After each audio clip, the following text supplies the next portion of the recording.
Shalom, shalom, shalom. I'm going to give all glory, honor, and praises to Yahweh, Bahashem, Yahushai, Bahashem, Rakak Badash. Double honors to the elders and apostles of Great Millstone. Peace, blessing, and salutations to the hopeful elect scattered abroad, teaching the word in truth and sincerity.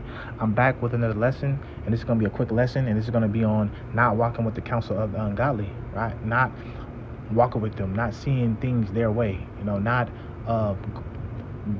going to a multitude to do evil, right? Not amalgamating yourself in unrighteousness, right? Seeing the difference between you and them, seeing the difference between righteousness and wickedness, and separating yourself from that, right? Because a lot of people, they play the fence, and the Lord talks about how, there's no such thing as being lukewarm, right? Either you're in or you're out, right? So, you got to make sure that you surround yourself with righteous, like-minded men, that's going to keep you on point and on track.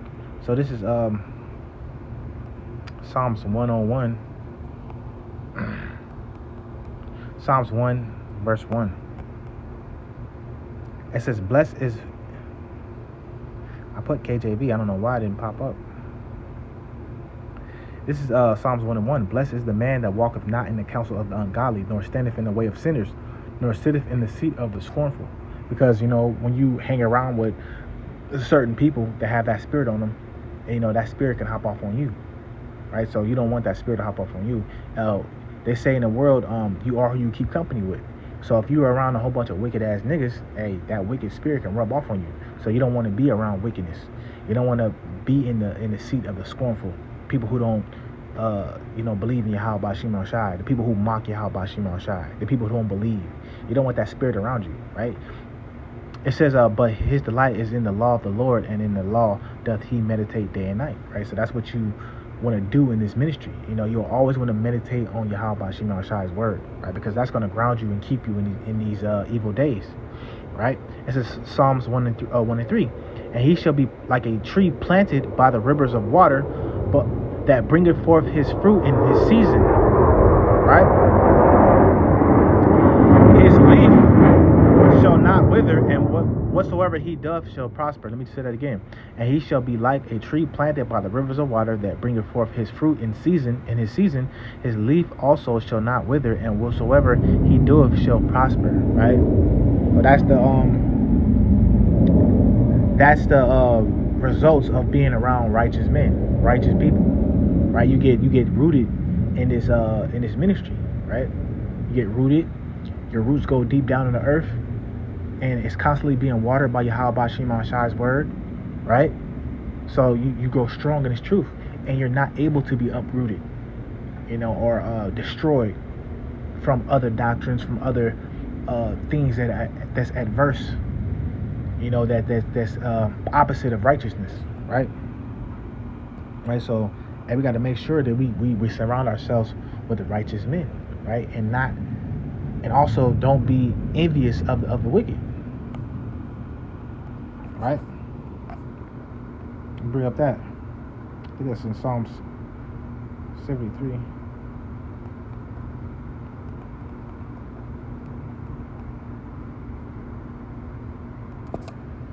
What's that?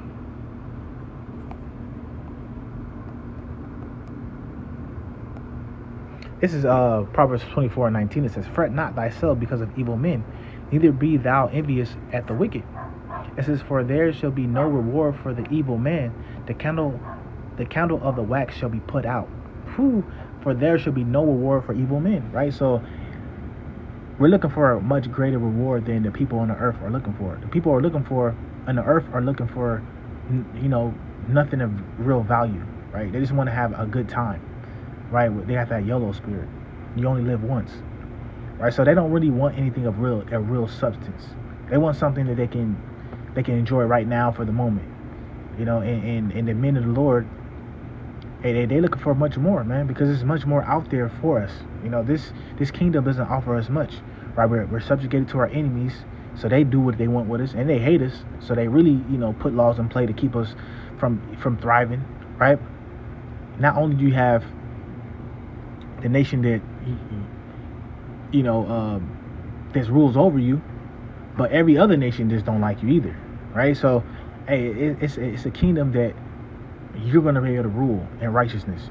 You're not gonna have to worry about other nations coming against you, right? You ain't gotta worry about wickedness being pushed to you, being indoctrinated with wicked thoughts and wicked desires because of Esau, Edom, and the wicked that's in power, right? Everything can be in righteousness. Everything can be perfect.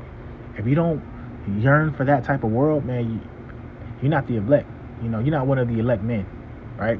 Because the elect men is gonna want this world to pass away, because they know it's a better world, to come. It says, for there shall be no reward to the evil man, the candle of the wicked shall be put out. And all these wicked niggas gonna get put out, man. All these wicked niggas, man, out here, all these unrighteous people that pleasure and wickedness is gonna be put out. You different nations. The Lord ain't dealing with you different nations. He gonna put you niggas out too, man. See, the only thing about Israel is, even though Israel will get put out, they're gonna come back in the kingdom as rulers, not on the same level as the 144,000, not on the same level as the multitude, but they're gonna still have power over the nations, and they're still gonna be born through the righteous men. So Israel still has a chance, but you want to get it right on the first try. You don't want to partake of the second death, right? You want to escape that and get into the kingdom of heaven, and be a part of the first fruits. You don't want to be get reborn.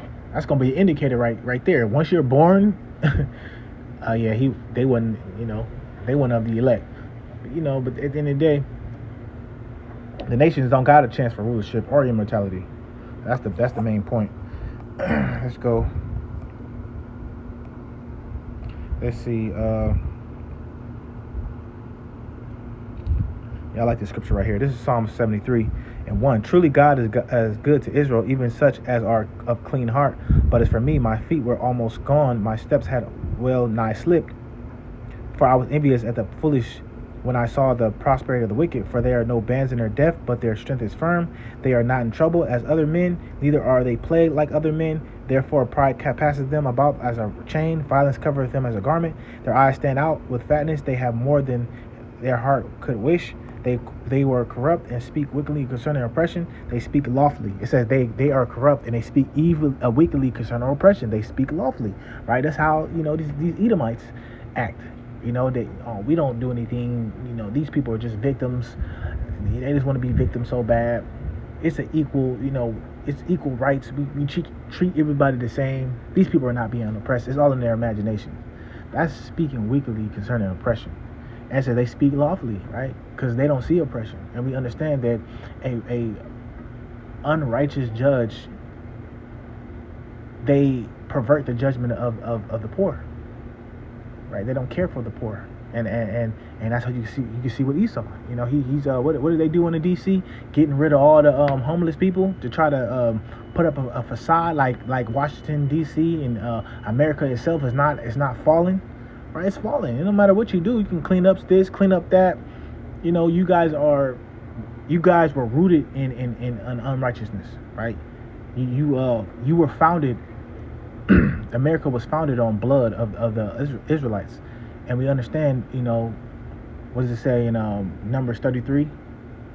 I believe, or was it? Yeah, I think it's like 30. Let me actually get it real quick. I'll go right back to this. I think it's Numbers 30. Let me see. I think it's 33. Or it's 35 and 33. Something like that. Yeah.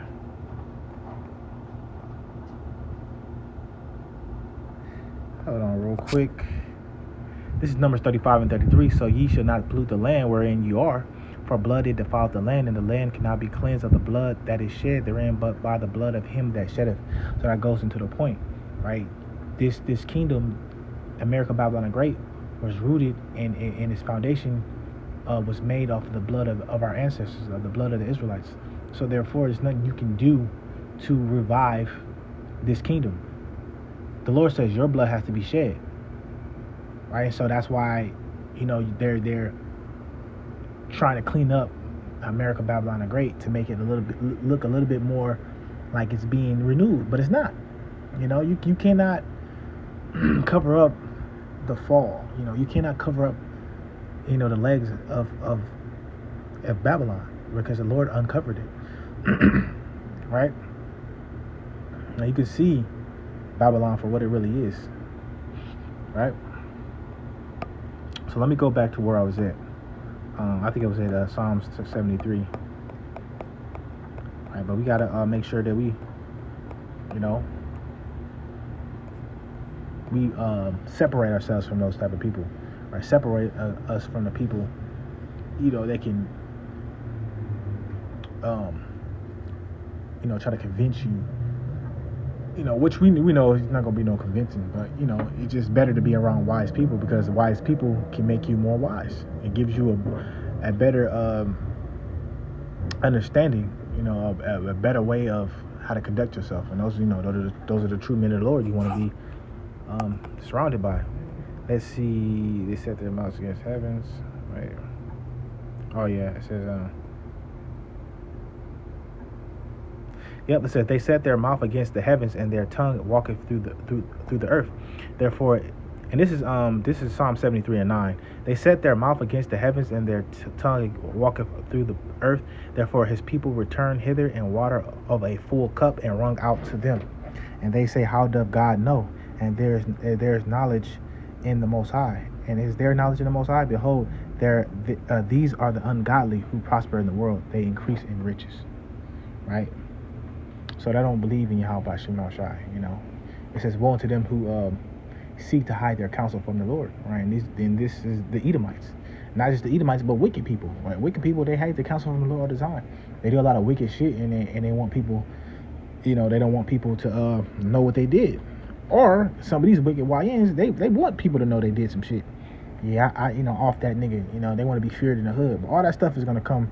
All those things that people are doing wickedly, the Lord is gonna pay them back for all those things, man. So you can think that you're getting away with something, but the Lord is watching you, right? The scriptures say the eyes of the Lord are 10,000 times brighter than the sun, right? So you're not gonna be able to get away from what you're doing. Let's go to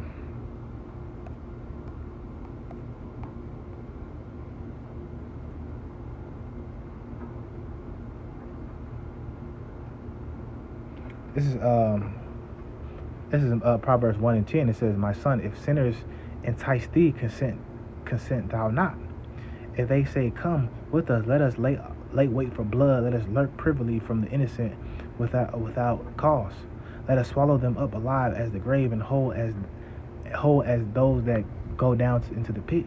And this is what reminds me of these damn entertainers, man, these musicians, man.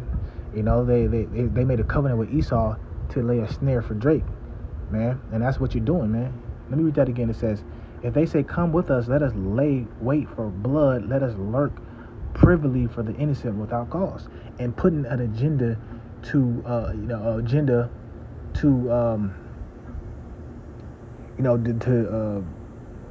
how I want to say this. You're putting death, you're putting degenerate vibrations in the music. To even do that, that's privily, right? That's a secret way that these people use, these different devices to trip Jake up, right? To make him want to steal and kill and rob, right? Making our women want to be hoes and strippers. This is the way they do it, through the music. So that's privy. That's it's like privily. Let's go to that word privily right here. Just see OU secretly, right? So they secretly are throwing in signals. What do they call those things? Reverse messages, or it ain't called reverse messages, but it's called it's something like that. You get the point, right? They put these secret signals in songs and in movies and videos and stuff. And when you become a part of Esau Edom's his system, they use you to trip up Jake, man. So pretty much you It says, if they say come with us, let us lay wait for blood. So that's what you're doing. You laying a snap so Jake can fall. Let us swallow them up alive as that grave and whole as those that go down into the pit. We shall find all precious substance. We shall fill our houses with spoil. Cast thy lot amongst us. Let us all have one purpose. My son, walk not thou in the way with them. Refrain thy foot from their path. It says, we shall find all precious substance. We shall fill our houses with spoil. And that's what they do. They sell out Jake and then they get a whole bunch of money. Right? They sell out Jake, and then they go cash them checks. Right? It says, my son, walk not thou in the way with them. Refrain thy foot from their path. It says, for their feet run to evil and make haste to shed blood. Right? It says, surely in vain the net is spread in the sight of any bird, and they lay wait for their own blood. They lurk privately for their own lives. So are the ways of everyone that is greedy of gain, which taketh away the life of the owners thereof. Right? Hey, that's why I say you can really factor in Jake in the entertainment industry, right? Because they are those men who pretty much allow Jake, or put Jake in that spirit to want to go and amalgamate into Esau Edom's ways, and they're not really telling you what they're doing to get these different contracts, to rub elbows with Esau Edom. They doing a lot of wicked ass shit, man. Going to these parties and shit, them Diddy parties, man. It says, so are they ways of each one that is greedy of gain, which taketh away the life of the owners thereof. Right? So, hey, these entertainers, of course Jake want to get out the ghetto, but they start giving Jake a lot of money, and they expect Jake to do certain things for that money. Right? That goes into it says Ecclesiastes 7:7. This is pretty much a wise man is angry, But it says, but a gift destroyed the heart. Wisdom maketh this is oppression maketh a wise man mad. Let me actually go to it real quick. And I'm gonna end up in it. It says, surely oppression maketh a wise man mad, a gift destroyeth the heart. Right, so showing you that you're supposed to be wise, and a wise man is supposed to be mad about the oppression that he's under. But you see these people, they don't even want to believe that they're even being oppressed. Right? They've been tricked to believe that nobody's oppressing them, and they really took on Esau Edom's reverse psychology. Esau Edom said, okay, let us take a point that they're going to make to prove that they're being oppressed, or we're going to go into history. Jacob will go into history and show you how they're being oppressed, or how they've been systematically oppressed, and Esau put a word to that so that your explanation is looked at in a bad way. Oh, that's victim mentality. Right? I'm explaining to you how I'm oppressed. I have to go to the past. I have to show you all the things, all the avenues that you did. But then when you do that, it says, oh, that's victim mentality. They're victims. So a nigga say, oh, I don't want to be no damn victim, so I got control. Esau ain't oppressing me, but you Esau Edom, he was very cunning when he did that. He knew he gonna do that. Even if it was Jake doing that, Jake got that mentality from Esau, right? It's all to stop you from bringing out the actual judgment on Esau Edom. He wants to make it seem like oppression is not. It's nothing wrong with oppression. It's nothing wrong with what he did. He didn't oppress nobody. He just conquered you niggas. But the Lord gonna conquer you, right? And that's gonna be it. I'm gonna end it at that. I don't want the lesson to be too long. Just going on into the wicked. How they're prosperous now, but we're not to be envied, or we're not to walk in those the ways of the wicked, because at the end thereof they're gonna die, right? At the end thereof they're not going to see salvation. And if we keep on the path of righteousness, we're going to see salvation. So that's the difference, right? They get to run around right now and do what they want, but at the end of the day, ain't nothing here to enjoy anyways. So you get the pleasure in nothing. While the men who are searching for Yahweh Shema Shai and doing righteousness, hey, those men, they're going to get eternal glory, right? So what's better? But with that, I want to give all glory, honor, and praise to Yahweh Shema Shai. Until next time, Lord willingly, Shalom.